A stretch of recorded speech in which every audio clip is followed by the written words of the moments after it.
I see things.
Welcome to the Occult Rejects. On this episode, I got my boy JJ Vance co-hosting with me. Thank you very much, JJ, for coming on. And it was kind of like appreciate the invite. Of course. So, thank you very much for coming on. And finally got this man back on.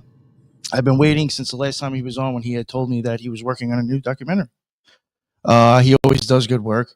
My opinion, I think the last documentary he did was amazing. I suggest everybody to check that out. It kind of blew my mind, and it was wild to find out that even some of my family members had actually had some of the same idea that he presented. So it was kind of interesting because even my family went to go watch it after I told them I thought it was so good, and they were like, "Oh yeah, your mom used to think that's what actually happened." I was like, "What the fuck?" So it was really wild for me to find out that my mom thought the same thing that Ryder was showing in the movie. Just weird, you know.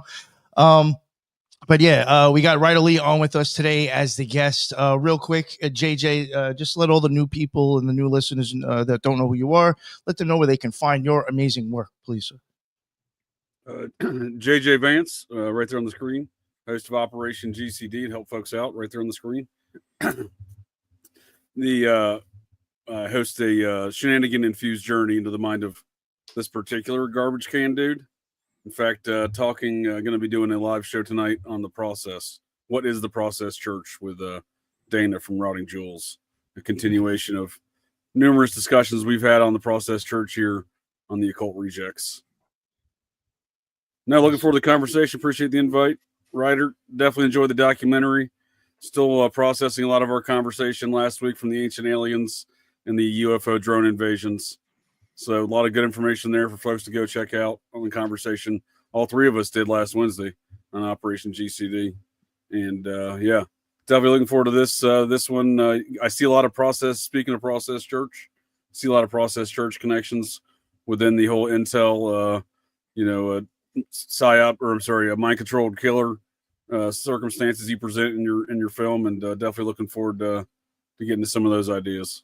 Yeah, do you remember the little section that we had of Mark Devlin talking about the Process Church? Obviously, we couldn't go super deep into it in the documentary, but because it would it's great. Made it Mark Devlin's long. Great too. I'm very familiar with his work on Manson family. Sure, yeah, it's a great addition to your film. I thought him and Joe Atwell both were both surprising. Yeah, I really liked what Mark Devlin brought to the table. His research is really incredible, and that's really awesome that you're doing things with Dana. I had her on my show as well. She's a really incredible researcher. That's right. Yeah, for sure. I mean, the crossover, a lot of the topics and personnel that you've identified in your film is just to me, I think it just speaks to the same kind of soup we're talking about here, where kind of the subject Dana and I are going to discuss tonight is just more of a general concept of what is the process.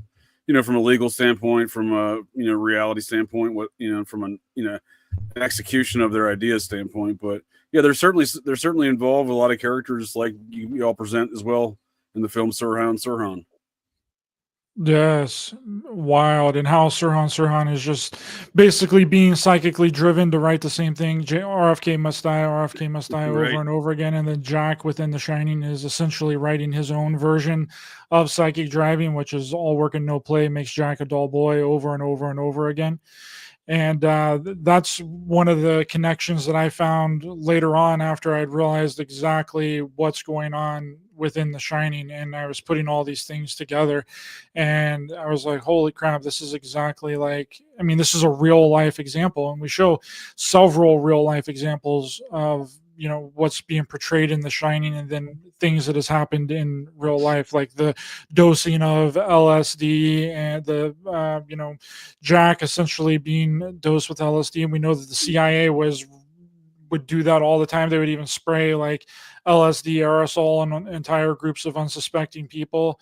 And that's really where we, you know, got to the core of exactly what's going on within The Shining, and using all these real life examples of, you know, and then you also have like things like with Sue Lyon as well within the movie Lolita, which is essentially about pedophilia, and then the exact same Sure. thing is happening to her in real life with James B. Harris, Kubrick's producer on the movie. He's doing the same thing to her. That is what she's portraying in the movie. And then with like A Clockwork Shining, whenever that came out, A Clockwork Orange, sorry, when A Clockwork Orange came out, it got banned in all these different countries because there was like, you know, Clockwork Orange murders and gangs and things that were going on, and crime was rising really high, and they decided to ban the movie over there. And then like with, you know, within The Shining with Shelley Duvall, and the way that Kubrick is treating Shelley Duvall, you know, it seems very reminiscent of what someone would do to another person if they're trying to, you know, traumatize them and break down their mind, and mind fracture them within the movie. And he's doing that to her in real life as it's sort of being portrayed in The Shining. Yeah, I saw that, and when I was watching it, before I got to that part, I wondered if y'all were going to address what became of Shelley Duvall, and I thought that was a good way to summarize it there, the way you just did that section of the film, because yeah, clearly something happened to Shelley Duvall. She passed this past year. I saw y'all dedicated the film to her, her passing, or her life, that is. But yeah, she definitely, I mean, she was mentally affected there throughout the latter part of her life there after she did The Shining. It's pretty Yeah, and clear it's with her, you know, her physical and drug abuse and physical deterioration.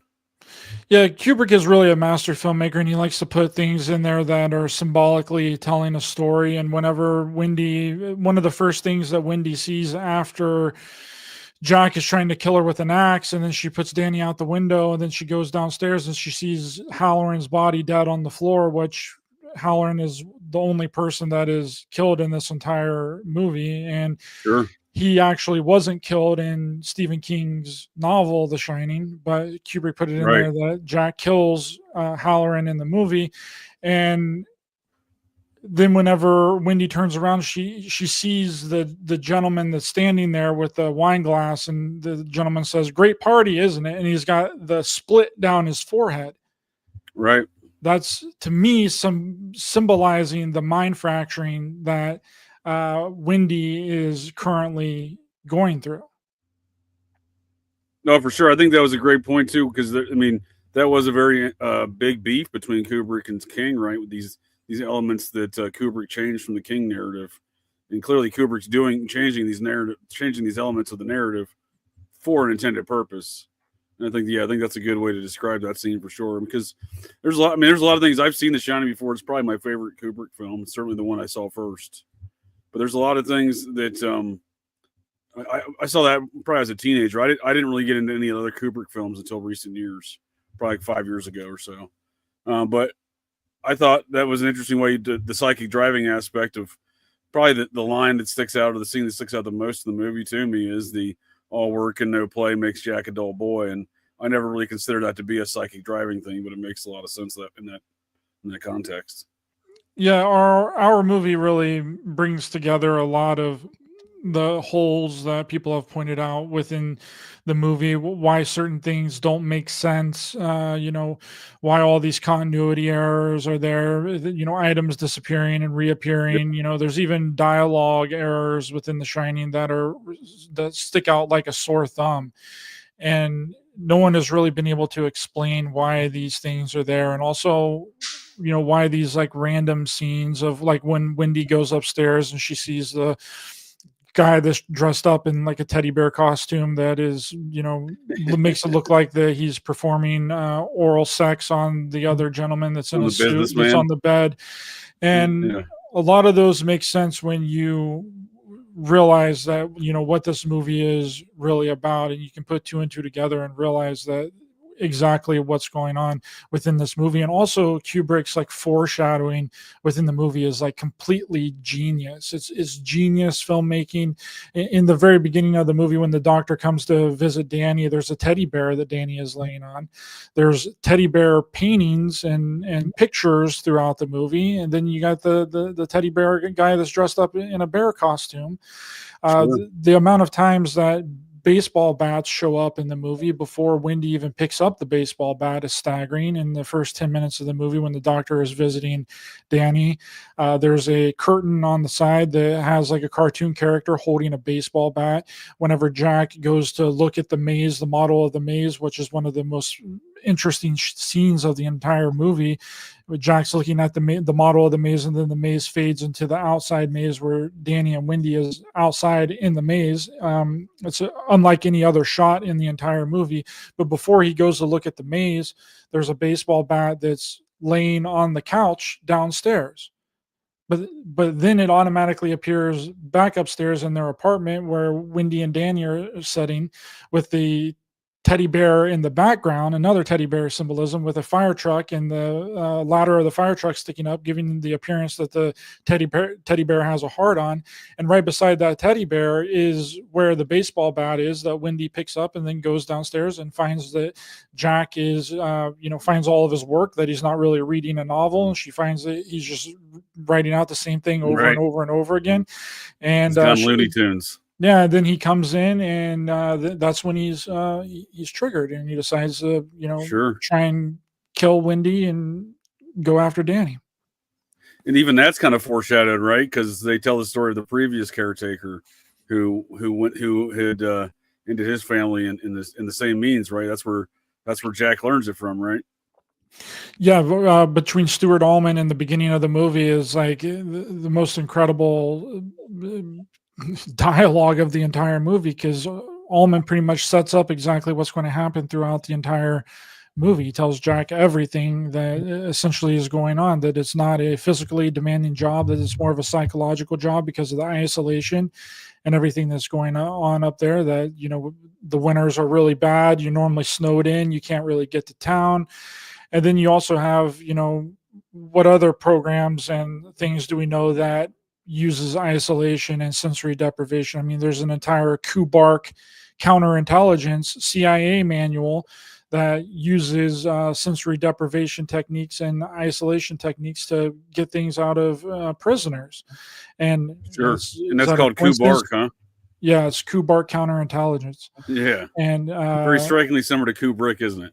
It is, and that we bring that up in the movie. Kubrick, Kubrick, like what's going on there? And and then Ullman then explains that what happened to the previous caretaker, that he suffered from some sort of what the police called cabin fever and decided to kill his two kids and his family, and and his wife. So I mean, and that's exactly what Jack ends up doing as well.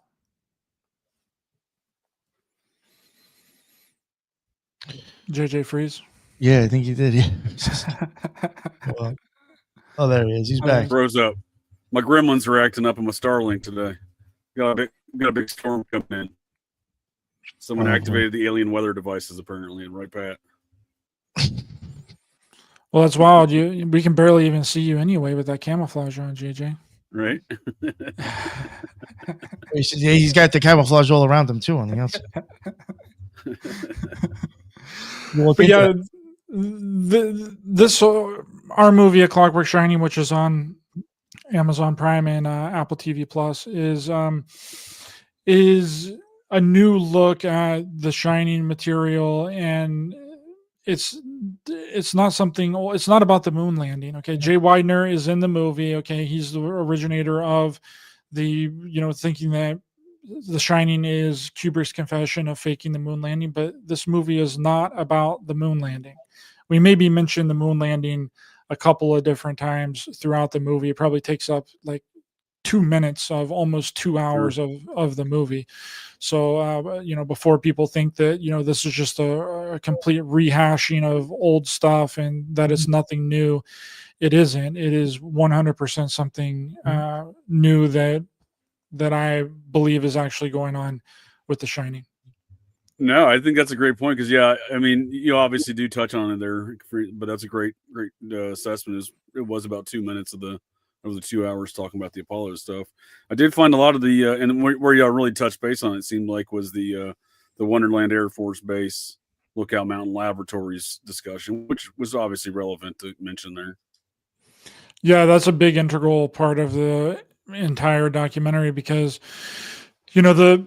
it's interesting because there was a hotel that sat right there at where Lookout Mountain Air Force Base became the Air Force Base, and the hotel was called Lookout Mountain Hotel, which looked, similar to Stanley Kubrick's Overlook Hotel within The Shining, and that hotel ended up burning to the ground in the early 1900s, and then Stephen King's sequel movie to The Shining, Dr. Sleep, the Overlook Hotel burns to the ground. Oh. So it's like this weird parallel between reality either mimicking art or art mimicking reality, which we find throughout all of Stanley Kubrick's movies. Then you also have, Catcher in the Rye as well. Like all that stuff with Catcher in the Rye is completely wild. I mean, when we first meet Wendy and Danny in the movie, Wendy is reading Catcher in the Rye, which is by an intelligence officer, J.D. Salinger. And this was a year before both assassinations, which involved Catcher in the Rye and was found on the scene. Mark David Chapman, John Hinckley Jr.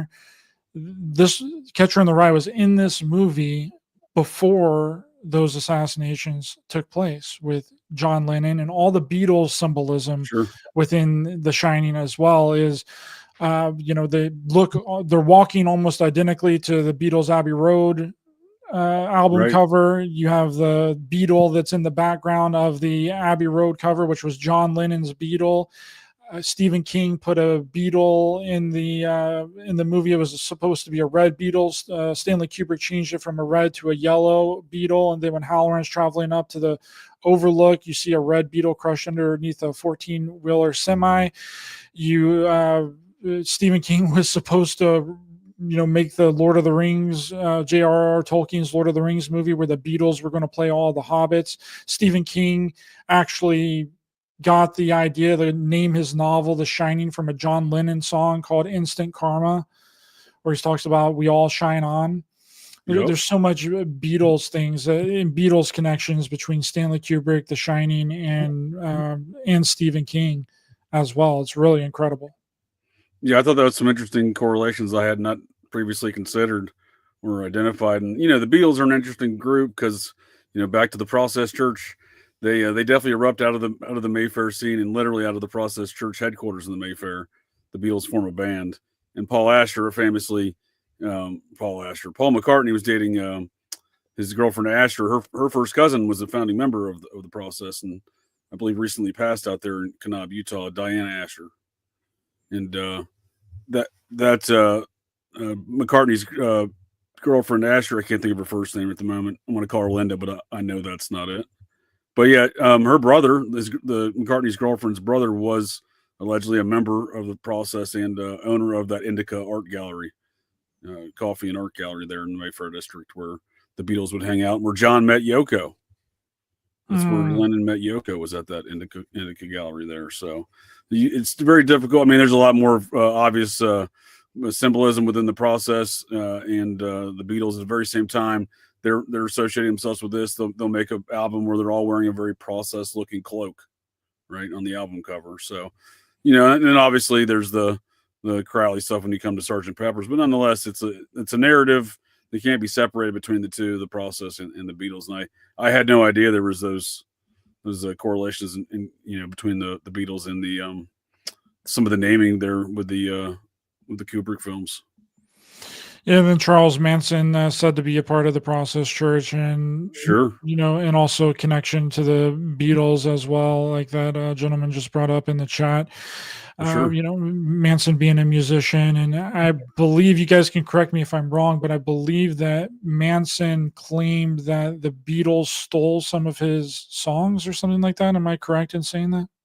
Yeah, I mean the Beatles were definitely part of that Laurel Canyon scene. So right there in Lookout Mountain Laboratories, Wonderland Air Force Base. I mean, the Beatles were hanging out right through there, along with the stuff you identify in the film with the Monkees and Jack Nicholson, and the kind of the psychedelic music scene that was going on there at the time.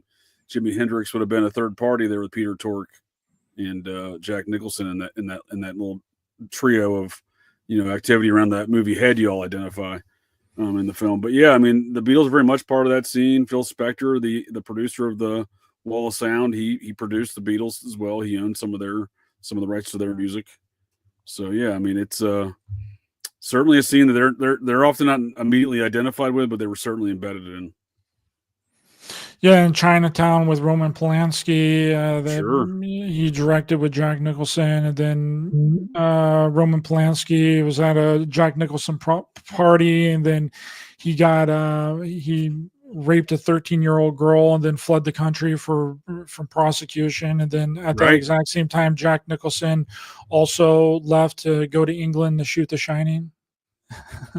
Yep. Not coincidental, I'm sure. I mean, these are all part of the same network, it seems like, as far as the, these filmmakers and producers there. Because Bob Evans involved in that Polanski Nicholson cover up of the rape business of Polanski, and he's very much involved in with these same cult groups as well, along with, as y'all point out, Nicholson. But yeah, the Beatles stuff is very interesting to me because they definitely seem to be very much part of this kind of occulted mind.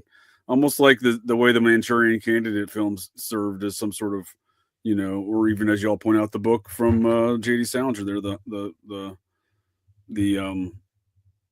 I'm drawing a blank. What's the name of the book? Catcher in the Rye. There we go. Yeah, it's interesting because all the Beatles connections, and then it just happens to be that John Lennon is assassinated and murdered less than a year after The Shining comes out, where Wendy is reading the exact same book, and Mark David Chapman is reading the book on the scene after. He's sitting on the sidewalk, and the police come, and he's actively reading the book Catcher in the Rye, and then he goes to court and stands up in court and says that if you want my defense, all you need to do is read Catcher in the Rye. And then a psychologist visits him in prison a couple of years after, and then he's still reading Catcher in the Rye. Then you have John Hinckley Jr., which was also involved in it was an attempted assassination of Ronald Reagan, but that was also found on the scene. Sure. It seems like we're in assassination season right now in the United States. It seems like we're bringing that full circle right back around. Sure. Well, I'm kind of waiting on that note. I'm kind of waiting for the Satanists to attack. That seems to be a going trend with a lot of these presidential assassination attempts, from Sirhan to even elements to the JFK situation with the same Satanist parties, through the Gerald Ford attempts in the 70s, onto the Hinckleys and, whatnot. There all seems to be an underlying trend with Satanism. We haven't seen that yet in our latest assassination season, but I'm waiting for it. Well, did you guys see this article about JFK from the Vanity Fair article? Where I didn't. He supposedly faked his assassination from the 2 months before his supposed real assassination in 1963. Why JFK staged his own murder in a James Bond-inspired spy film 2 months before his assassination. Well, that's wild. Yeah, it's a whole Vanity Fair article here. It's and that's kind of what we surmise in our first Sure, documentary, JFKX, that sure. me and Jay Weidner did, that you can also find on Amazon Prime. So this was really wild to me that Vanity Fair came out with this, and it was Yeah. like Jackie Kennedy filmed a fake assassination of JFK 2 months before the supposed real assassination. So I mean, I've shown this article, I've sent it to several people, and they don't even know what to make of it. They're like, I'm yeah, "Holy crap!" I'm in the same boat right now when you're presenting here. It's an odd one, right? Yeah. Yep. And it's got, they talk about all of this, and that Jackie was a really big proponent of film. She wanted to be a filmmaker and a film director, and she studied French film, and all of the Secret Service agents that were involved with this, with the supposed real assassination that happened November 22nd, 1963, were also involved in this fake assassination that happened that was filmed 2 months prior. They were all there. Jackie called them and was like, "Pull up to the house and pretend that you heard gunshots go off." Wow, I'm gonna have to read that article. Yeah, That sounds pretty wild. I'll drop it in the chat here too, and I'll also send it to you as well. But you also have Allman within the movie that looks almost identical to JFK, and JFK actually watched Kubrick's movie Spartacus at the White House. Yeah, I saw that was an interesting part of the documentary y'all covered, because I think that's an under discussed aspect of politics in Hollywood is the Douglas clan altogether, and they're obviously deeply involved there in the film Spartacus as well. Yeah, so JFK was definitely a fan of Stanley Kubrick's work. I mean, JFK was known to watch a lot of movies at the White House, but that was one of the first ones that he watched was Stanley Kubrick's Spartacus, and he supported it as well. But that was considered a big left wing effort at the time, right? That was very much part of the communist Red Scare in Hollywood, and they were often considered as the communist factions, right? Yeah, JFK had. That's what a lot of people don't really remember, is that JFK was a Democrat. He wasn't a Republican, but a lot of the Republicans prop him up like he was somehow like a Republican, and Sure. a lot of the Republicans of the time did not like JFK. They were pretty much against him because he obviously wanted to desegregate the population and do a lot of left-leaning ideology things that the right did not want to do at that time, and that's what created, gave Kennedy a lot of enemies within the Sure. political spectrum. There was a lot of left-right politics surrounding that production of that film, right? For relative to the impact on Kubrick, correct? Yeah, it's really interesting. We have some clips of it in our movie. Like, Right. It's it is very divisive film, just like a lot of Kubrick's early works were really divisive, and like Barry Lyndon, it did not go over very well. I mean, Barry Lyndon was an amazingly beautiful film. I mean, it was shot beautifully, of course, but it just did not go over well with the audience. It did not go over well with the critics. And it's a high possibility that Warner Brothers was kind of like, hey, let's do this horror novel by Stephen King, because they had already had a big success with a horror novel and big time film director with William Friedkin in The Exorcist, which was based on a book. There's so much information surrounding The Exorcist. Surrounding that guy, right? Oh.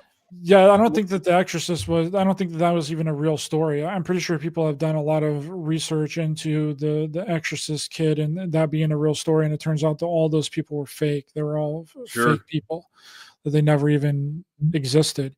Right. And but that's what the movie was based off of, was that novel, and it's highly possible that Warner Brothers was kind of like, oh, hey, do this book by this, big time author Stephen King, because your movies before has just been, really big flops. Like, we can't take another flop, so let's do something that's been proven to work with, adapting a horror novel into a film.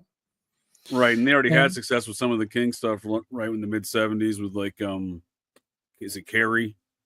Yes, Carrie. I think I think Christine might have Christine, been one later on. of those Stephen King stories, right? They made in the '70s. Pretty Yeah, successful and horror film. of course, but it as well. I think it might have came out in the '80s or Yeah, I so. think that was maybe I'm early not up 80s. on a lot of the Stephen King films and their release dates, though. I am pretty good with movie release. Yeah, I'm not a dates. fan of King. I can't. I mean, I really. That's one of the things that I try to watch The Shining when there's the King version, right? And it wasn't. I didn't think it was nearly as good. Oh yeah, that was a bunch of garbage, and it was a mini series. I couldn't even watch it. I couldn't even finish it. It was just so bad. And we realized based off of that movie, that TV series that came out in the '90s, why Stephen King, changed up a lot of things within his version of The Shining, because they didn't make any sense. They did not transfer to film well. And that's probably a big reason why also Stanley Kubrick took out a lot of the paranormal aspects from King's book. He wanted to make this more of a psychological film instead of a horror movie with ghosts and paranormal activity. I mean, Indian King has Mound, a freaking right? haunted bush. There's a freaking haunted bush in King's miniseries. Like, it's built haunted on an bushes are Indian not Mound in the scary, King version, right? Well, within The Shining, it also talks about that's one of the things that Kubrick actually left in was Ullman talking about that is built on top of an Indian burial ground. Sure, I guess and that's where a lot of the theories come from, that it's that the movie's about Native American genocide and the Holocaust and all that stuff as well. Sure, because of Ullman commenting that the hotel was built on top of an Indian burial ground. That is a Kingism, though, right? I think King puts that in a number of his books. Pet Cemetery. I think it's another aspect of Pet Cemetery, that the Pet Cemetery is on an Indian mound. Yeah, and a lot of King's books also take place in Colorado too. And like Pennsylvania, and they all involve a Ryder. Pretty much all of them have a Ryder in his novels. Which was the employment of Jack, right? He was a budding writer trying to be, right? Yeah, and that's a thing that we bring up in our movie as well, is like, because it's mentioned several times in the movie, like these people in Denver. Like we show all the cuts of every time that these people in Denver are mentioned in this movie, and it's like 5 or 6 times in this conversation between Ullman and Jack. Like, are people in Denver? Well, the people in Denver, the people in Denver highly recommended Jack, and no one is really asked, who are these people in Denver? Like, what's going on with these people in stress Denver? The contracts. Right, the Denver folks. And then later on, when Jack is, going after Wendy, he's like, do you have any idea what a contract is? That I have a responsibility to my employers. It's almost like he knows exactly what's going on up there, that he knows that this is some kind of experiment that he needs to see through to the end, no matter what. And of course, Denver. Point y'all made. I mean, it's nothing I'd considered as many times as I'd seen The Shining before, this whole Denver connection and these contracts. I kind of laughed at your all's montage of the Denver montage, because it's pretty, I mean, it's a heavy undertone in the plot line. Yeah, these people in Denver. Well, your people in Denver might not have told you, but the previous caretaker murdered his entire family. Well, I understand why your people in Denver left that for you to tell me. It's over and over again. How many times? Yeah, Jack kind of just chuckles it off, right, in the conversation with the JFK looking fellow. He kind of just, laughs at the Denver comments, right? Yeah, and it's kind of well known that the CIA, like the Denver, Colorado, is like the hub of the CIA. Like it's like the second spot, other than Washington D.C., that has a heavy CIA presence, is in Denver. And people have talked about how Denver, Colorado in general, is going to be this new headquarters for the new world and all that. So I mean, it's not out of the realm of possibility. Sure. I mean, the Heavy Air center Force of the presence United in States Denver. is really where you would want to set up all your stuff because, you know, Yeah. on any of the coast, if another country attacks, then they're going to get to you really quickly. But if you're positioned like almost directly in the middle, then there you go. Sure. And then you have all the stuff with the Denver International Airport and all the things that people have theorized that's going Giant on there mountain. for a long time. Underground facilities underneath the Oh, Denver yeah. International Airport and all that. Which DIA is really big, dude. Like it is a big airport, and it seems like it's big for absolutely no reason. Like you, you can just walk Sprawling, down too. corridors for like ever and like Yeah. not really even see anybody. It's so weird. And But it's so offset from the city. It is very strange. They could do anything underground out there for sure. It's the year of the tunnel, and there's not enough discussion about Colorado tunnels, but you got Cheyenne Mountain, you got all those Air Force bases. I mean, there's a lot of tunnels in Colorado for sure. well, there's a CIA document that came out, I think, in like 2011. It's called the Adam and Eve story, and it was a declassified document that talks about, you know, whenever this giant cataclysm is going to come, that's going to completely wreck everything. One of the only places that's going to be safe from this cataclysm is going to be around the Rocky Mountains. So the only survivors of this giant flood that is supposedly going to hit the United States is going to be in Colorado. That's Yeah, wild. the Timberline Lodge is where it was filmed. The exterior shots of The Shining was filmed in a Timberline Lodge in Oregon. The rest of it was shot in England on sets. I was vaguely familiar with the Lookout Mountain Hotel, but looking at, after y'all mentioned the documentary, looking at other pictures, that definitely seems like that was a very similar looking spot to what was modeled there in the film in The Shining. Yeah, I think so. And and Kubrick was a really big researcher. He had like an entire team behind him that would go around to these different hotels and these different spots everywhere in the United States that would do research for him and come to the the perfect spot to actually film his movie. But Kubrick hadn't been back to the United States, I don't believe, until he never came back after he made 2001: A Space Odyssey. So people should have known that he was not going to film his movie in the United States. But that might have been a contention also between him and Stephen King, because they might have been under the impression that he was going to film The Shining at the Stanley Hotel. But he didn't. He just sent a lot of his researchers there to figure out what he wanted to build the set to look like on the interior. And that's all that he was doing. So that might have been, what created this friction between Stephen King and Stanley Kubrick, was that they might have been under the impression that he was going to come to the United States and film The Shining at the Stanley Hotel. But Stephen King got his wish, and they filmed his miniseries that was complete garbage at the Stanley Hotel. I've been there a couple of times. Sure, it's a nice place. Checked it out. It is a really nice place. They got plaques on the walls they got the axe that was actually used in the filming of The Shining in like a case. They have like a modeled out room that looks like the room 237 of the bathroom. Oh, nice. And the shower curtain, and then they also have the model of the apartment, Jack and Wendy's apartment, what it looked like as well. Then it leads into the 237 model of the bathroom. So they really played into the culture then there, huh? Yeah, but they don't support like Stanley Kubrick's movie. They're like, at the end of the tour, they were like, "Oh, here's a download code for the Shining miniseries by Stephen King." And I was like, no, nobody wants to watch that, bro.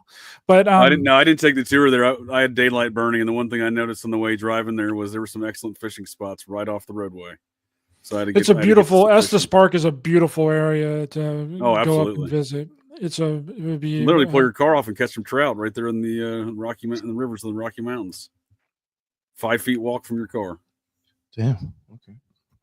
Yeah, it's really beautiful up there. It's kind of like it's a small mountain town. The downtown area is really beautiful. I wouldn't go up there in the winter though, dude. Like those mountains traveling up through there, dude. Sure. Not yeah, it's not that far gonna from catch me Denver, up like there. miles wise, but yeah, in some snowy weather, it could feel like forever. I bet those winding Yep. roads.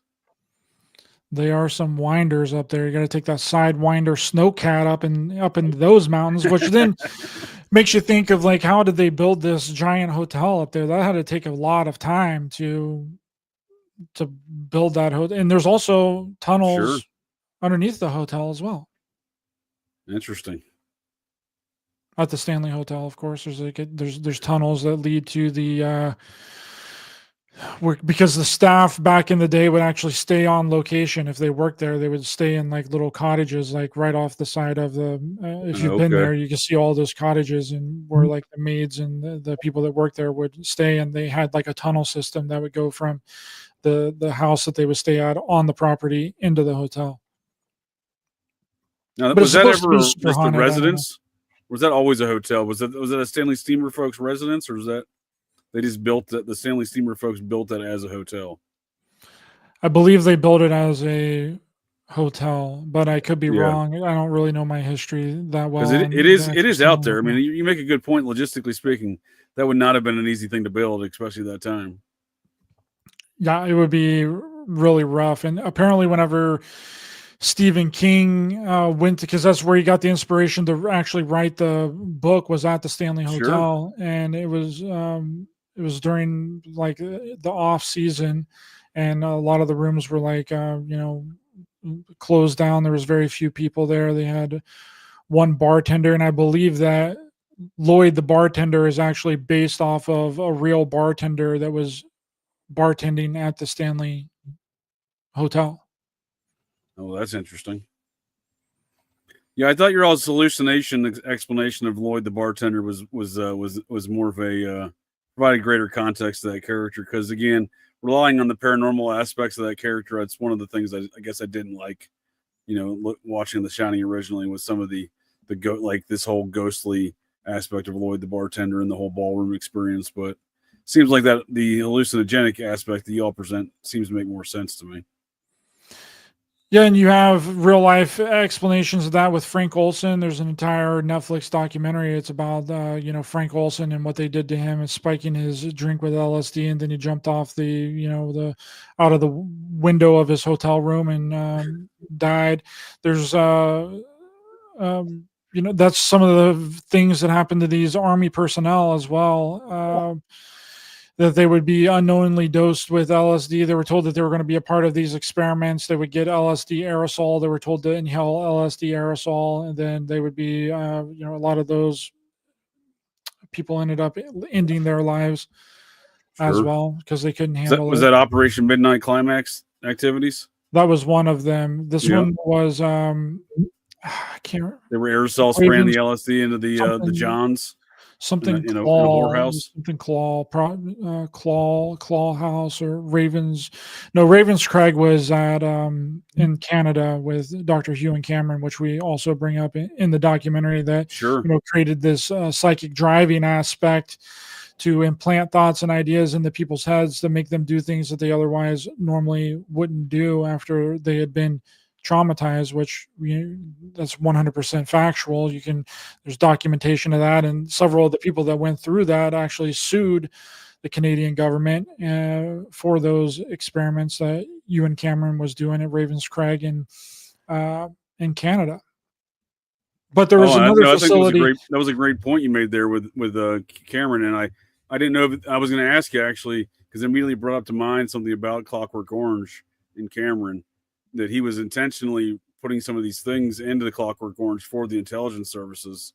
I didn't know if that was something y'all had to leave on the cutting room floor, getting more into that subject behind the Clockwork Orange and the intelligence services aspect of apparently putting these things into the storyline. Apparently there was a biographer, I guess, that documented this about Anthony Burgess's life, where supposedly the intel agencies had insisted that he insert these aspects into the story, basically write a science fiction story based on these details of these Dr. Ewan Cameron mind control MK Ultra experiments that you see in the Clockwork Orange, right? The horror and terror experiments where they keep old boys' eyes open, right? Yeah, and they're putting the LSD eyedropper into his eyes and then make him watch all these movies to Sure. control his personality and control his behavior. Yeah, there's been a lot of military and intelligence involvement with movies going back a really long time. We talk about at the end of 2001 A Space Odyssey, Stanley Kubrick thanked all of these big intelligence agencies, Air Force intelligence, DARPA, Langley, Virginia, and then they were all cut out at the end of Right. the movie. And we also show documents that the intelligence community has been involved with movies going back to through FOIA requests. People have found that they were involved in the Transformers movies, and it's kind of a known thing now. But back in 1968, when 2001: A Space Odyssey came out, no one Sure. knew that could even be a thing. Absolutely. I mean, different time, right? Absolutely. Propaganda wise, different time from what folks understood in the public, for sure. Yeah.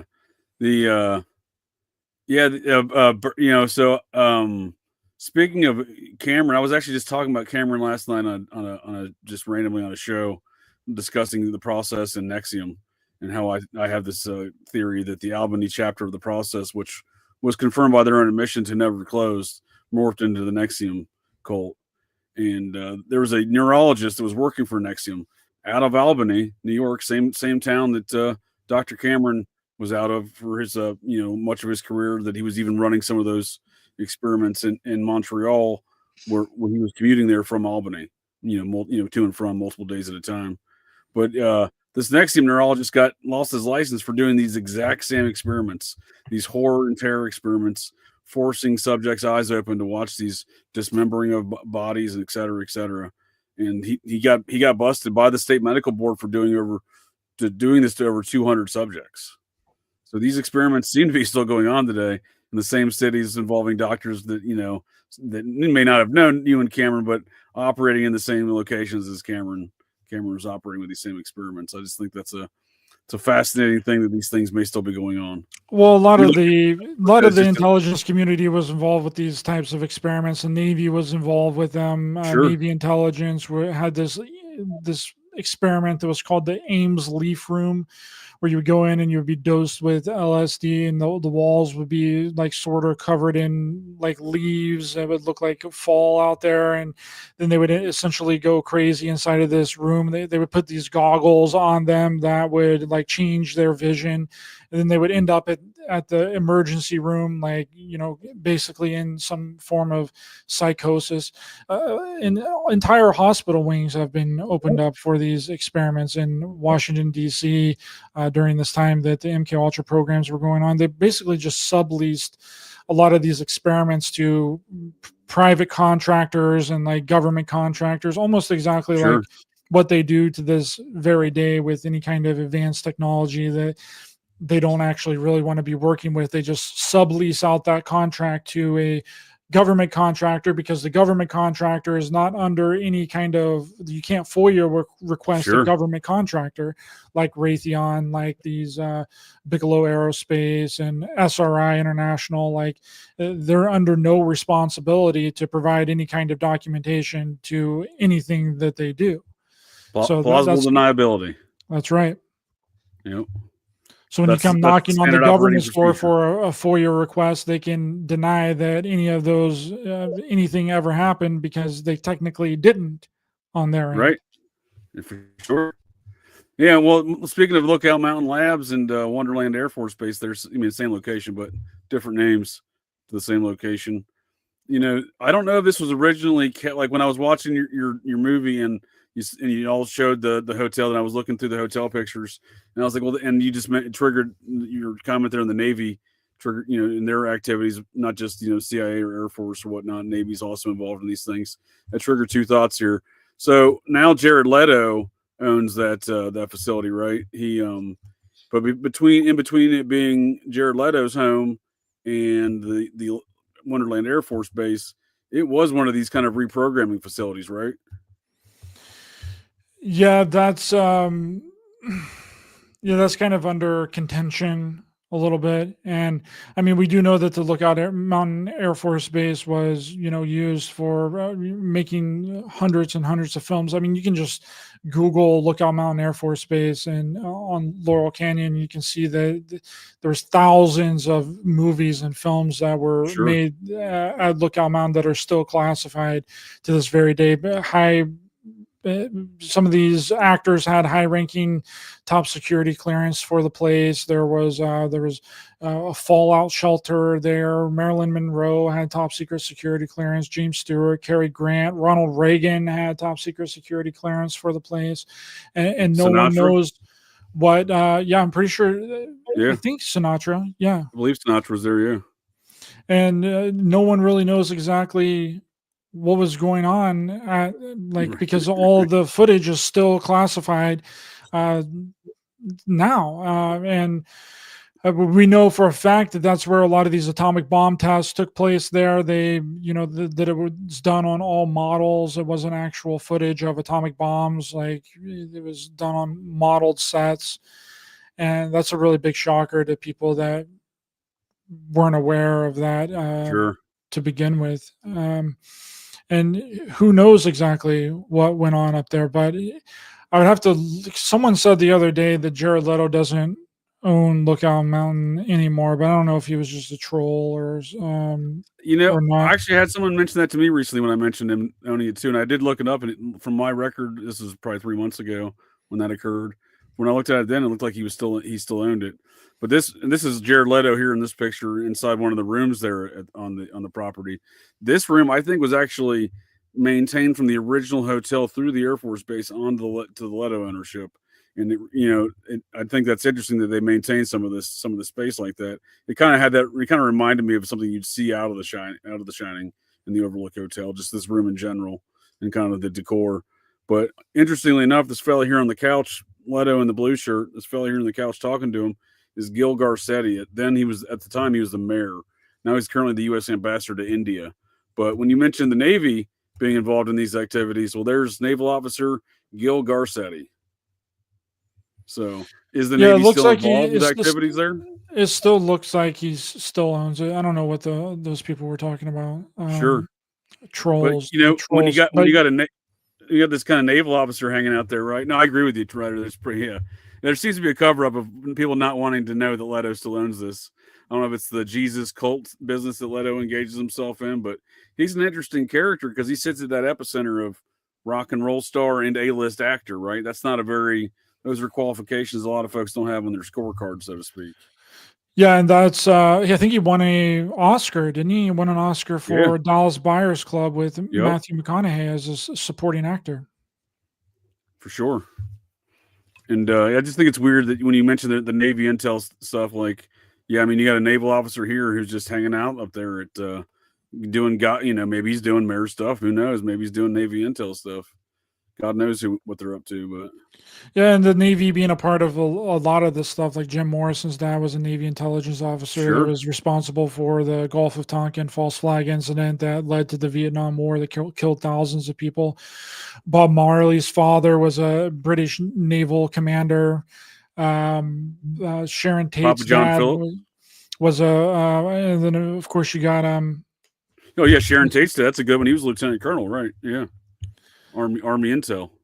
Yeah, what's his name? Lived up in Laurel Canyon. I'm blanking on his name right now, but all these people they have military connections.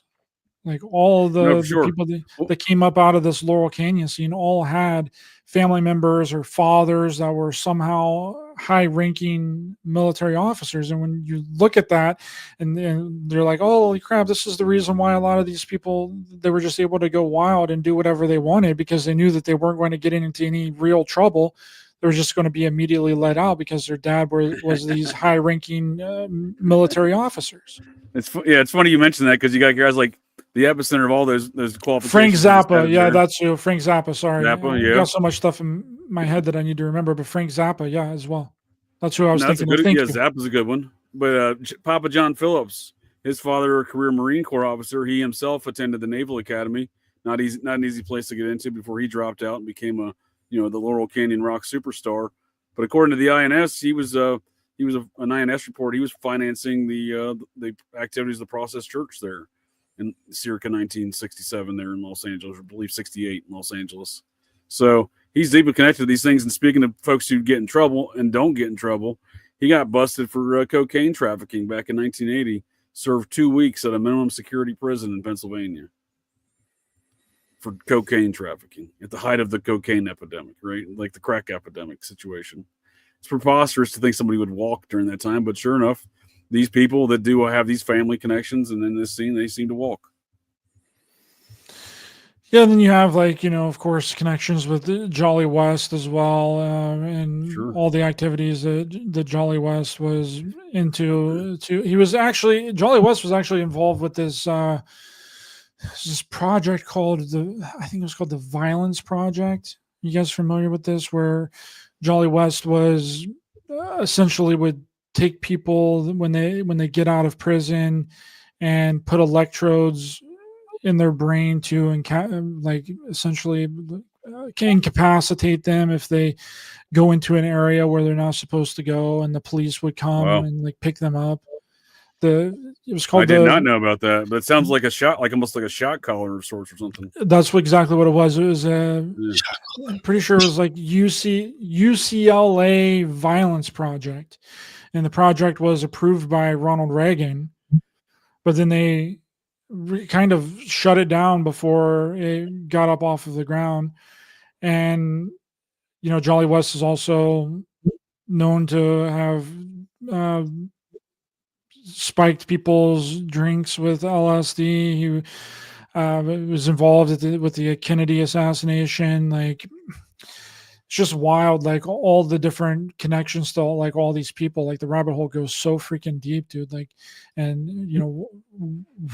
what was their main goal of doing all this stuff back in the day? I mean, it's like desensitization, normalization. It's like exactly what Yuri Bezmenov was talking about, which we have a clip in our documentary of Yuri Bezmenov talking about it whenever Kathy O'Brien talks about the MK Ultra being put into the school system to subvert the entire country and subvert the ideology of the people that are now in the school system, because when they grow up 20 years later, they're going to be in the positions of power.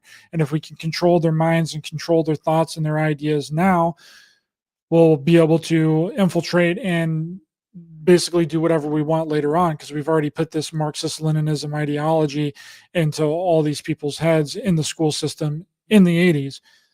So when these 80s kids grow up, they're going to be the ones that are running the country, and we'll effectively have been able to control them. Seems pretty successful. Absolutely. I think so. I mean, if you go back and listen to those Yuri Bezmenov discussions, like, they're literally spot on to exactly what's happening right now. For sure, yeah. Is that too far off? Yeah, and I think people they'll listen to that and they'll kind of be like, oh, well, this sounds like exactly what's happening, but there's a deeper meaning and there's a deeper layer of how it actually works, and the things and the techniques and the psychic driving and the traumatization that they can put people through in order to influence their behavior surrounding any event. And when you look back through the United States and all these events that have happened, you see them as collective traumatizations, and then restrictions get tighter after those collective traumatizations. I mean, we're still living out the exact same kind of processes that happened after 9/11 and the Patriot Act. That stuff never went away. Sure. We still got to take our shoes off before we go on a plane. We still got to go through a freaking metal detector. So got to get our body scanned by these freaking X-ray machines. So, and those never went away. Still there. Yep. Yeah, I mean, it's that's kind of the case always with security, elements into these kind of these communist ideals, right? It's never an extension of liberty ever involved in these communist ideals, and I think y'all identified a lot with the epicenter of the in your film, with the epicenter of the intelligence, and again with like folks like Suran, the epicenter of intelligence, cults, this mind control aspect to further these communist ideals that, because it's these cults that profess these communist ideals. Again, Sirhan was documented to be in attendance of numerous process church sex magic rituals, I believe is how it was phrased in the INS document. Sirhan was? Yeah. Yep. Mm. According to the INS investigation there at the time, he was allegedly involved, and the process was spotted outside the Ambassador Hotel. I mean, they're that night there when Kennedy was shot.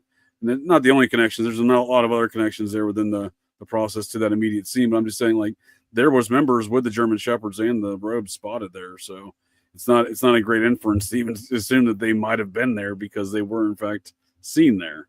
So by numerous, at least that's the story, by numerous witnesses at the scene, right?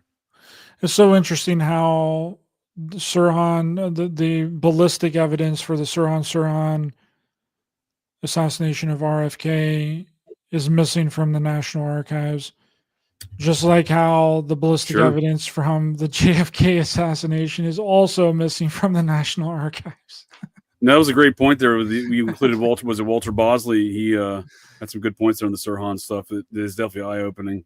Yeah, and I think a lot of the reason why some of that stuff is still under wraps is this intelligence control, the political stranglehold on folks. For example, the guy that picked up Robert Kennedy's body from the floor in the Ambassador, who was there with him, a congressman out of New York, because at the time he was a senator from New York, right? RFK was. Congressman out of there, New York, Al Lowenstein, was with him on that trip. He was holding him, picking up his body there from the floor. Well, Lowenstein's son's deep up in the Clinton State Department. So these people are still in control today, as far as politically speaking and intelligence speaking, as far as folks related to these scenes. I'm not saying Al Lowenstein had anything to do with RFK's death, although he did die a suspicious death himself, not all that long afterwards. So. And RFK was running against LBJ, which after the supposed assassination of JFK, like LBJ famously wanted nothing to do with the Kennedy family. Right. And then RFK decides to run, and he was going to win. RFK was going to win. Yeah. Against LBJ. Well, that's what the celebration was, right? At the Ambassador Hotel when Sirhan allegedly shot him, even though, like you said, the forensics evidence paints a different narrative. Pretty clear, different narrative, but yeah, he was celebrating winning the California primary, which solidified his nomination for the '68 election. That's right. And y'all mentioned Son of Sam as well. Now that I think about it, y'all mentioned Son of Sam there in your film, and some of these mind control psyop assassin type situations, especially relative to the notions of LSD and whatnot. That's correct. The Beatles were definitely part of the process. Which I thought was interesting, because a character perpetrating the psyop narrative of the Son of Sam, I think that's what the publications were, at least in the newspapers, was a psyop in and of itself, part of the operation. But that fellow was none other than Chuck, New York Daily News reporter. Can't think of his name right now, but he was on the scene there as well in the Ambassador Hotel with RFK, reporting on that event as the story goes. Yeah, then James Jesus Angleton, broke into Mary Pinchot Meyer's house and stole her diary, which Mary Pinchot Meyer was a mistress of JFK, and there's a lot of strange connections with James Jesus Angleton. There was a part of the documentary that kind of had to be cut, so you're getting a fresh something new here. Oh boy. James Jesus Angleton was Walter Bosley's mentor's mentor, and our documentary JFKX talks about Mary Pinchot Meyer and how James Jesus Angleton was involved with that. And after Mary Pinchot Meyer was killed on the DC towpath, she was supposedly shot to death.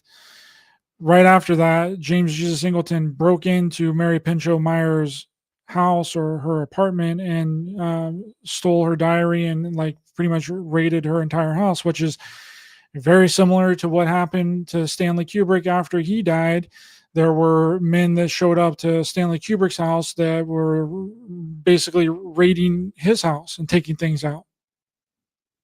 Well, Do you think the Mary Pinchot Meyer stuff was connected to the LSD type experiments because she was close with Supposedly, Leary? her and JFK were tripping LSD at the White House. Yeah, right. Well, she was tight with Leary, so that kind of makes. I mean, it almost makes sense. That might have been the calls for JFK to do. I mean, that's what's been theorized, is that it's kind of what gave JFK like a change of heart there, and he started not wanting to be involved in these wars and not wanting to send funding to all these other countries and prop up these wars, not wanting to support the Vietnam War, not the Bay of Pigs incident in Cuba. JFK famously pulled out of that whole thing, which then in turn pissed off the CIA. Sure. It's wild. Isn't that what Kathy O'Brien says in your all's movie, that there's too much focus on the use of LSD, because LSD, they found out in these MK Ultra style Monarch program style operations, they found out LSD was opening up neural pathways instead of closing them, and they wanted to close neural pathways in order to induce the trauma. Yeah, there were several drugs that were used within the MK Ultra programs. We actually show a list of them all in our documentary, and there's I think over 100 of them. Everything from freaking nicotine to caffeine to sugar to antipsychotics, antidepressants, Adderall, Ritalin, meth, like any stimulant, any downer. And I think that LSD could be used in a really intense way. Just like I was mentioning the Army personnel earlier, it was a drug called BZ, which was 100 times more powerful than LSD. And when that's applied and it opens up those neuron pathways, then you can effectively implant things that may or may not be real into the subconscious of the patient more easily, because the mind is completely opened. The doorway is open, so therefore you can put whatever you want inside of the heads of those people. And that's what Ewan Cameron was essentially doing in Canada. Was he was traumatizing the patients, he was then drugging them, and then he was putting in a looped repeated audio message to implant this thought and this idea into their head. And really nobody knows exactly what was on those looped audio recorded messages, but it could literally be anything. But what would be the more advanced version of doing that? You can do it with a looped audio message. Well, couldn't you do it with a TV? Can you wheel a freaking TV in there and do the same thing and also give them audio and visual? Then what's the next step after that? The next step after that would be virtual reality headset goggles. So you traumatize the patient, you drug them, and then you put these goggles over their head that artificially simulates an entire reality. And the person is not going to know if this is real or this is fake. Sure. Makes sense to me, the immersive experience of the VR goggles. Sure. I mean, some people think that the VR goggles are so real they don't even need to be drugged. So imagine if you're on some sort of hallucinogenic drug and you put on these freaking goggles. Sure, no, that's a good point. And I think the designer drug aspect of Kathy O'Brien's statements, I thought were most. I took note of that the most, because I do think it's a designer drug, and I think things like GHB, the stuff that Diddy allegedly was putting in all those bottles of baby oil. I think stuff like GHB has been developed for these purposes of some mind control, implanting of ideas due to the hypnotic state that folks are under with that drug. Yeah, GHB was used, and Sidney Gottlieb had a brother that was a plant biologist, so it stands to reason that his brother was more than likely responsible for a lot of the manufacturing of these CIA designer drugs, like Kathy was talking about in the movie. Let's just try and whip up whatever we can to see what kind of effects that these are going to have on these victims. That's where a lot of these drugs actually came from to begin with, before they were, given to the public. They came from these experiments by the CIA. Yeah, LSD was an accident, right? There's so much stuff one of the first Supposedly he was aiming to do something else, though, right? Like he was aiming to do one thing and kind of messed it up, I guess, is the storyline, because he was riding his home on his bike before he realized. Maybe you have some more details on that, Ryder. Well, there's a lot of different theories of exactly where the LSD stuff came from. Some people say that it came from like Southern California and like Laguna Beach area. Others say that it came from overseas, or some idea like that. But the Albert first Hoffman. the There's a first comment there in the chat. manufacturer of LSD in the United States, which was basically signed by the CIA and by the government to distribute distribute LSD, which was Eli Lilly and Company. They also were the first manufacturers of Prozac as well. So Sure. They beat out Sam Laboratories with the LSD, huh? Was the Eli Lilly? Yes, from my understanding and from my research, they were the first manufacturers of LSD. Well, the first people that had a contract with the government to manufacture LSD for the government. They may not have been the first manufacturer of it ever, but they were the first that had a government contract to manufacture it for them. That makes sense. There was a comment about Albert Hoffman. That was the guy I was thinking of there, that apparently, as the legend goes, he accidentally synthesized LSD, I believe is how the tale goes. And where was that at? Was that in California or Hoffman? I think I thought he was maybe a British fella. Could be wrong. Yeah, he was Swiss. Yeah, he was Swiss. He's allegedly the first to synthesize it, whatever that means. That's what I'm saying. So like even the original founder of LSD, like this is not a natural element. This is a designer drug. It seems like it's always seemed like that to me. The way they phrased that specifically, the synthesizing the drug. Yeah, that makes sense. And with them tinkering with all these drugs and like all these freaking elixirs and stuff. I mean, for sure they're using mixtures of psilocybin and LSD, and they're trying to make the LSD even stronger. They're trying to make psilocybin even stronger, and they're just using a concoction. They're just throwing a concoction together and see what's going to happen. There's a really good pot's even stronger now today, right? They've even engineered pot to a degree that so for sure. It's kind of crazy. Yeah. Definitely. Is there anything else that you wanted to touch on, like some of the things that are on your documentary that you haven't mentioned yet, Ryder? Yeah, there's there's several things that we can really get into. I have a whole slide thing here of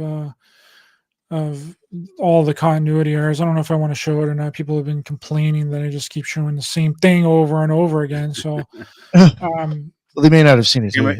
Yeah, can't make everybody happy, right? Everyone's going to complain about something. I feel like. I know. Okay, well, we can run through it really quickly, just to give people an idea of exactly what's going on. Let me throw this. Oh, we started your trailer too. We never put up. Oh yeah, let's watch it. Let's drop the trailer. All right, here we go. Let me set it up there. Buildings behind me were the headquarters for the World War II Office of Strategic Service. It was here that the first halting steps toward mind control began. So 10 years before Stanley Kubrick made The Shining, he made another film. It was a film about mind control called Clockwork Orange. The Shining is one movie that has really been put through the ringer, and one thing that people really don't notice, that doesn't really make a lot of sense. All during the shoot, Kubrick is rewriting the movie. What we see here is Stanley Kubrick trying to encode a secret meaning into The Shining that he doesn't want anyone to know about.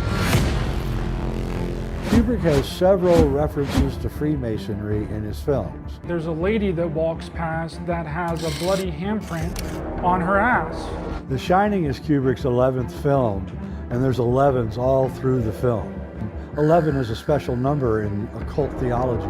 The Shining has been regarded as one of the greatest horror films ever made. But is it really a horror film? The Shining also is loaded with sexual innuendo. The family is isolated up at the Overlook, which is a perfect opportunity for some sort of CIA experimentation to go down up there. using MK Ultra methods, psychiatrically control assassins. Literally assassins. Experimental drugs, including LSD, were administered to human guinea pigs. The patients were never told that their treatment was part of a CIA experiment. And there is this story which involves him spiking the drinks of one of his deputies, this guy Frank Olson, and he jumped out of a window to his death. It's a demonic possession, you know, so it makes someone feel like they don't have any control over this etherical entity outside themselves, when really it's the people who are imposing the trauma that need to be held accountable for the action. Mr. Thomas. We know what happened in the apartment that they had. There are many clues that point to the fact that this theory of what The Shining is really about is the correct theory. We think that we're watching a horror movie where ghosts are kind of forcing a man to go off and kill his family. But what are we really watching here?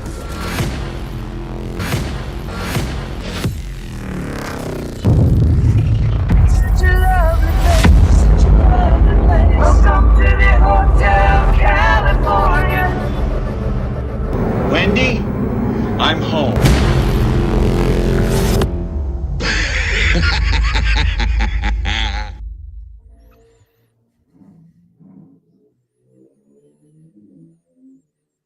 Boom, baby. Nice, man. It's a gripping trailer for sure. I like the audio there at the end.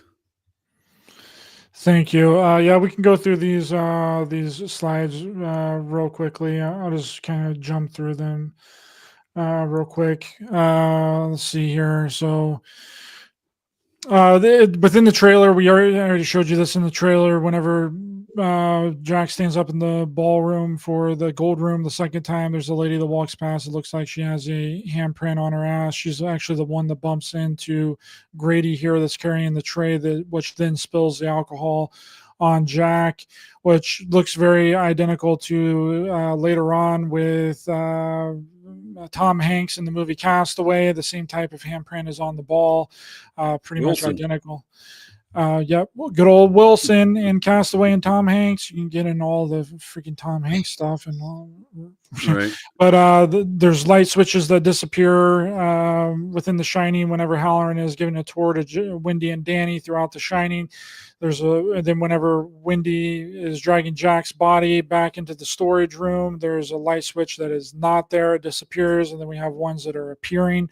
Whenever Jack is going into the office of Ullman, there's not a light switch underneath the picture there, but later whenever he's going back in to destroy the radio to prevent Wendy and Danny from leaving, there appears a light switch, which is crazy. This one is whenever we see the first establishing shot of the hotel, there appears to not be a maze in the background. But later on, we obviously do know that there's a maze, and people said, well, that's because there's not a maze at Timberline Lodge, and the exterior shots were shot at Timberline Lodge, which they are correct. There's also not a maze at the Stanley Hotel as well, though they have put in a maze later on that's actually in the front of the hotel, but it's still a continuity error, because that's what a continuity error is things that does not tell a congruent story, where things change and mess up. So Kubrick should have superimposed a freaking maze in behind the hotel here. Okay, that's what I was gonna say. He could have used a miniature, right? He used miniatures in his films. Yeah, he could have superimposed the maze back there, but he didn't. This one's interesting because the tie, this is one people have pointed out a lot before. It's not even in our movie, but I think that it's really interesting. His tie looks like the overhead shot of the maze, which is kind of foreshadowing for Jack. This is one that people have pointed out a lot throughout the movie. The sticker disappears on Danny's door. It's of Dopey the dwarf from the Seven Dwarfs. And then whenever the doctor comes to visit Danny, the sticker is then disappearing on this second quarter panel of this image down here. This one's a dialogue error between Wendy and Jack. Wendy tells the doctor that 5 months ago is when Jack injured Danny's arm, and that was whenever Danny starts talking with Tony, which Tony is the entity that's supposedly in Danny's throat that he talks to through his finger, and Jack has been sober now for 5 months. Later on, Jack tells Lloyd, the bartender, that the event happened 3 years ago. This one's interesting. This is Kool-Aid on top of the fridge in their apartment, which Kool-Aid also shows up later on beside the Tang, which could be in relation to the Jim Jones incident that happened during the filming of The Shining, just 2 years prior to the Shining's release was when the Jim Jones incident happened, and you can connect the freaking MK Ultra stuff directly to Jim Jones. This is a clear plastic tarp in the background of the set when Danny's driving his tricycle through the hotel. There's a clear plastic set tarp in the background. This one is one that people have pointed out several times, which is the chair disappearing behind Jack. In one shot of Jack, there's a chair and a coffee table that's right behind him. It cuts to Wendy, cuts back to Jack. The chair and coffee table is gone, and then it cuts to Wendy again, and then back to Jack. This is all in the same scene. Then the chair and coffee table then reappears. This is one of the only reappearing continuity errors through the entire movie. This one's interesting because this is when Stuart Allman is talking to Jack, and Jack mistakenly says that 5 months of peace is just what I want, when just what I need, when really it would be 7 months of peace that Jack would need. That's the amount of time that they're going to be up at the hotel, because the hotel is closed for 5 months out of the year and open for 7. I mean, open for 5 months out of the year and closed for 7. So Jack would really be up there, and his family would really be up there for 7 months, but he says 5 months. This one is a sexual innuendo with Jack and Allman. Whenever Jack first comes to meet Allman and do his interview for the job, there's a paper tray on the desk. Jay Weidner has pointed this out, several times, that the paper tray on the desk appears that it's giving Allman a hard-on. Another one is the teddy bear that I was mentioning earlier in the background here, which the fire truck ladder is sticking up, giving the appearance that the teddy bear has a hard-on. This is the baseball bat that I was also mentioning earlier with the curtain in the background. When the doctor comes to visit Wendy, there's a cartoon character up here holding a baseball bat.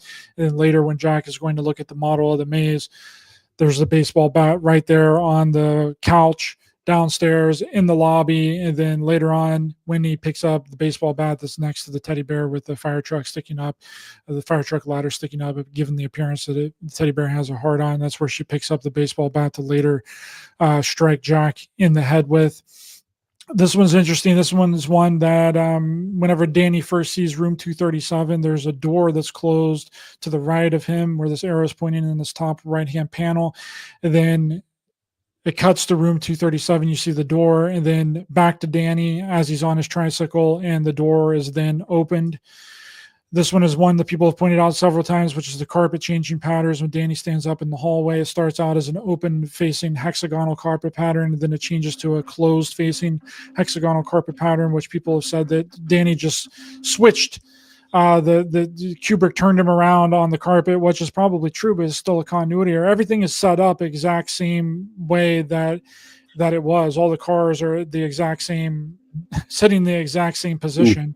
But the carpet, he just turned Danny around in the shot, or moved him over one hexagonal carpet pattern over to create the closed facing hexagonal carpet pattern. This one's a foreshadowing by Kubrick that I was mentioning earlier, where Danny's laying down on a teddy bear. Then you also have the teddy bear with that we just showed with the fire truck ladder sticking up. And then you have the teddy bear with the gentleman is dressed up in a teddy bear costume, supposedly performing oral sex on this gentleman on a bed. This is the Tang that the astronauts are said to have used in the Apollo program. That was like the big astronaut drink was Tang. It's right beside the Kool-Aid here. You also have the Native American symbolism back here. The Apollo 11, which was what Jay Weidner, his first two films of Kubrick's Odyssey 1 and 2, basically talk about the Shining being the confession of Stanley Kubrick from faking the moon landing. Danny stands up in the Apollo 11 shirt. The carpet on the floor looks like the Apollo 11 launch pad. He goes in the room 237. During that time, people thought that room 237 was how far the moon was away from Earth. This is the Shining Toy Story reference. Oh wow! In Toy Story, the carpet is the same as the shining carpet. Even the Sure. wallpaper is the shining carpet. There's also a shining scene in what's that movie by? It was basically about the AI, the AI robot where they're playing a game. It was directed by Steven Spielberg. Ready Player Oh. One. There's a Oh. whole shining scene in Ready Player One as well. I don't have a slide for that, but and then the TV is not being seen to be plugged into anything, which could be Stephen King symbolically, telling people that the moon landing was indeed fake, because if it was fake, then that would mean that it was pre-recorded footage. So it's almost like Wendy and Danny here are like just watching nothing on the TV. So also kind of relates to MK Ultra mind control, because that would be one of the largest mind control experiments that was ever done if the moon landing the footage was indeed faked. This one's a dialogue error between Ullman and Ullman telling Jack that the previous caretaker's name was Charles Grady, but later on when Jack meets Grady, he refers to himself as Delbert Grady. So there's two different Gradys. This one's a really wild one, which is that you guys see what's wrong with you. This isn't from the same scene. Okay, so Halloran is giving Wendy and Danny a tour of the hotel kitchen area where she's going to be making food and providing food for Danny and Jack. This is a part of the same scene. So when Halloran is opening this door right here, this is the door handle is on the right hand side, right? So the next scene is them inside of the freezer room here, and this is them exiting the freezer room. So not only does the door handle change sides, when they exit, it's now on the left side, and the background is completely different. The top photo looks like it's a background of like the kitchen area where they cook food, and there's like this table here beside the door that looks like it has plates and cups and stuff on it. There's a blackboard in behind them, but whenever they exit the freezer room, there's these twin double doors here. There's a fire alarm on the wall here. It looks like that there's a switchboard or maybe some kind of light switches here, like the mainframe light switch, and this hazardous discard pile, and there's windows back here, and looks like a mirror. It's a completely different set. Sure. And that is a huge continuity error. Like, he had two different sets going on whenever they walked in to the freezer room, and they walk out and it's a completely different side. And now people have tried to say, well, he just switched the side that he was filming it from, but that doesn't make any sense. Even if you were to switch the side where you were shooting to give a different perspective, that doesn't change the side that the handle of the freezer is on. Well, and the window next to the handle in one shot, and there's no window in the other shot. So yeah, it's clearly a different scene. Yeah, absolutely. This is the Beatles Abbey Road symbolism that we were talking about and mentioning earlier. That is almost identical to the Beatles Abbey Road album artwork with the Beatle, John Lennon's Beatle in the background. And there's more Beatles symbolism. Stephen King's had a red beetle in his novel. Kubrick turned it into a yellow beetle. And then when Halloran's on the way up to the hotel, there's a red beetle crushed underneath the 18-wheeler. Stephen King got the idea for naming The Shining after the John Lennon song Instant Karma. Wendy is reading the book by an intelligence officer named J.D. Salinger called Catcher in the Rye. Less than a year after this movie came out, John Lennon was then assassinated. This one is strange because it's a lampshade. It's a lamp that whenever Jack is busted down the first door into the apartment and Wendy and Danny is running into the bathroom, there's a lamp on the table there that's crooked, and then when Jack walks in, it's straight. This one is a really interesting one because this one is where the famous scene of Jack breaking down the quarter panel of the door to get into the bathroom to, essentially murder Wendy. He is only seen breaking down the right side quarter panel of the door and sticking his head through and saying, "Here's Johnny." But then Right. whenever he hears Halloran's snowmobile pull up to the scene, and the scene cuts, and he turns around, both sides of the quarter panel of the door have been smashed out. This is a poster in the background whenever the first time Danny sees anything strange in the hotels, when the two twins appear in the games room. He's throwing darts at the dartboard. He turns around and there's the twins, and there's a poster in the background that says Monarch. This is another one that people have already pointed out several times, which is at the end of the movie when the shot fades from a faraway shot to a close-up shot of Jack. It's seen that Jack appears to have a tiny little Hitler mustache in there. In the background of the gold room, the first time that they walk in, and Ullman is giving them a tour along with Bill Watson here in the back. You can see a Nazi swastika imprinted into the background of the gold room, and that is the end of the presentation. And Bill Watson within the movie is a super strange character. He doesn't really seem to do much at all. He's just kind of there. He's like an observer, and I relate that a lot to Sidney Gottlieb within the. I mean, they look almost identical as well to Sidney Gottlieb, but there's very few photos of Sidney Gottlieb out there, so it was kind of difficult to find any photos of them. There's only like 1 or 2 or 3 out there that you can find, and I already had them in the documentary. But it seems like Bill Watson is really the runner of this experiment and this thing that's going down up at the Overlook.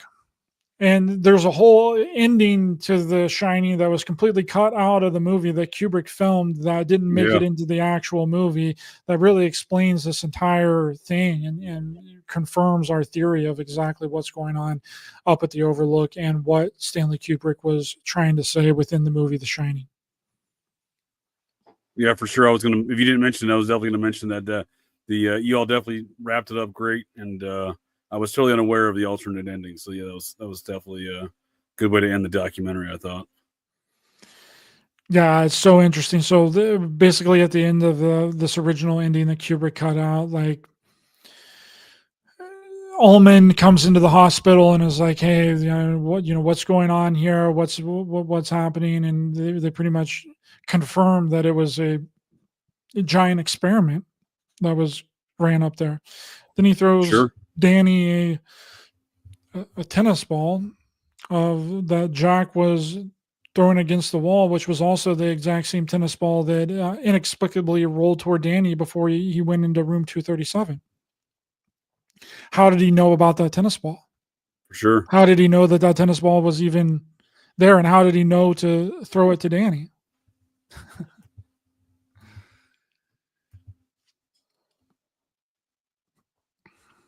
Weird. No, all that was great stuff. Yeah, for sure.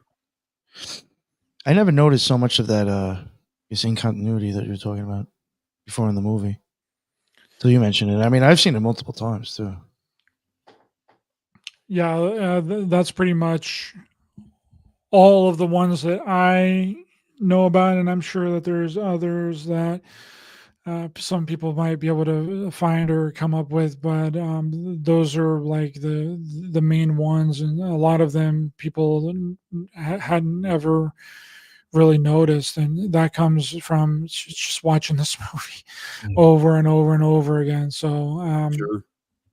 With Kubrick being such attention to not about attention to details, as y'all point out in the film with his recreation of the B-52 bombers and whatnot, in his previous films that alerted the intel services. What do you think his purpose was for all these continuity errors? I think the purpose is to slowly drive the viewer into some form of also questioning their reality, and go down this delusional aspect, just as Jack is also going down this rabbit hole of like delusion and psychosis and paranoia. I think that Kubrick is also wanting the audience to take this journey just as Jack is also, and it's subliminal, right? It's not something that's, I mean, some of them are really in your face that you can notice on a first viewing, but some of the other ones are really subtle, and it's affecting your subconscious to give you this eerie feeling like something is not right about this movie. And people can't really put their thumb on what's not right about it.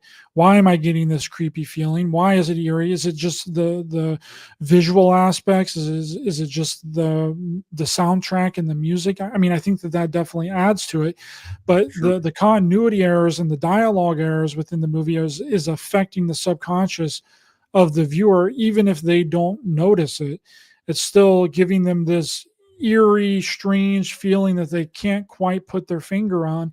And this is what keeps people coming back to this movie over and over again and rewatching it over and over again. And that is what is happening with Jack. He's also starting to go into like these delusional aspects. And it makes sense to me that would be the reason why Kubrick is doing that. He's putting it in there. It's another symbolic type of metaphor to make the viewer and the audience that's watching the movie to slowly start to question their reality, just as Jack is starting to question his reality and go down this rabbit hole of delusions within the movie. Yeah, that's a great explanation, Ryder. It makes a lot of sense. I've been Kubrick mindfucked from watching The Shining. That's fun. And it does. I mean, there's always been this creepy aspect of the movie that people just can't put their finger on. They're like, "Oh, what is going on here? What's happening? Why am I feeling really creepy about this entire thing?"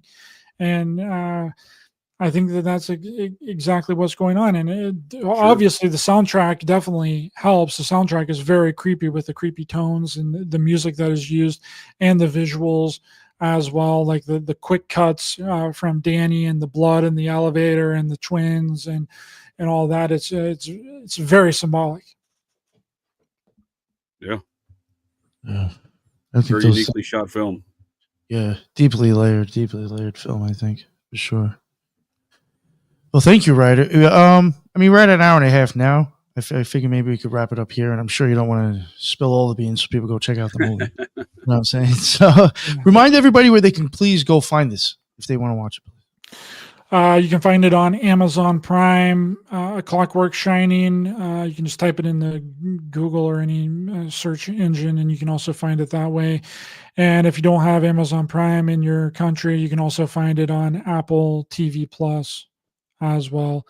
And we will soon be making it to where anybody anywhere in the world can also watch it as well, hopefully by the end of this month, right in time for Christmas. So if you're in the Christmas spirit and you're missing that spooky season, baby, go watch our documentary, A Clockwork Shining, on Amazon Prime and get all your spooky feels for Christmas. And thanks for having me on, guys. And if people are also interested in finding out more of my work, I also have a show on YouTube, which is being simulcast from the Occult Rejects on my YouTube channel as well.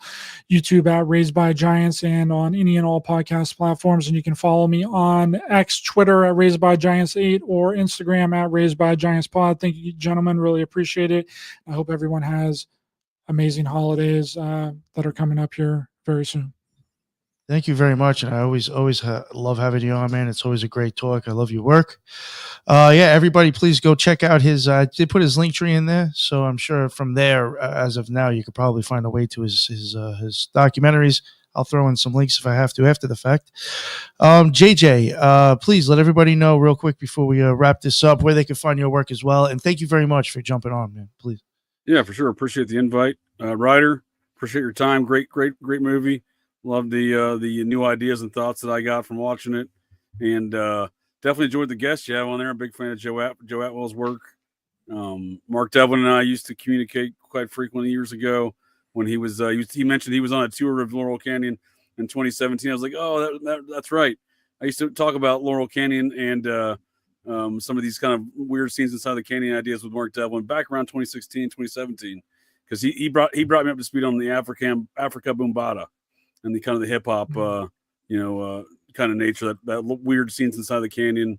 into the hip hop community because he was a DJ and I was focusing at the time on my Laurel Canyon series. So definitely cross paths with Mark. He has some great ideas too. So there's definitely, and Walter Bosley, he's brought some interesting things to my perspective. I caught his show last week on the Process Church with Todd Wood and Dana from Rotting Jewels. There was a good show on some of those topics, but he's always bringing some new stuff to the table. It seems like relative to the conspiracy culture.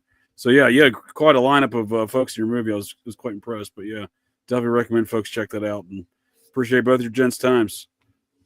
Oh yeah, thank you very much. Thank you everybody in the chat. That's what's up. I saw a lot of people over there from Ryder's channel, and JJ's commenting too, because I can see it in StreamYard. I appreciate that. I'm glad everybody enjoyed it, and thank you for everybody that jumped in on my channel from the live section. That's what's up. I saw a lot of familiar faces, and that's why I do this. I'm glad you all enjoyed it, and until the next one, everybody be well. Later.